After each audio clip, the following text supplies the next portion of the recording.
Hello বন্ধুরা, তোমরা সবাই কেমন আছো? ভালো আছি।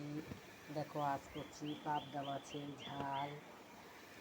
জল উঠে গেছে। এখন মাছটা দিয়ে দেব।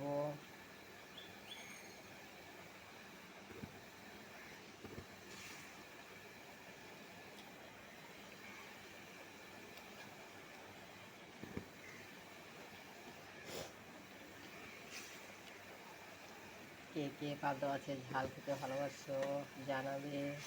মাছটা দিয়ে দিয়েছি। বেশি ফোটাবো না, পাবদা মাছ তো নরম, তাই মাছটা ভেজে রেখেছি। এখন ঝোল দিয়ে ভালো করে ফুটিয়ে নিচ্ছি। দেখো, ফুটানো হয়ে গেছে। এখন নামিয়ে নেব। ঠিক আছে বন্ধুরা, সবাই ভালো থাকবে। নেক্সট ভিডিওতে দেখা হবে।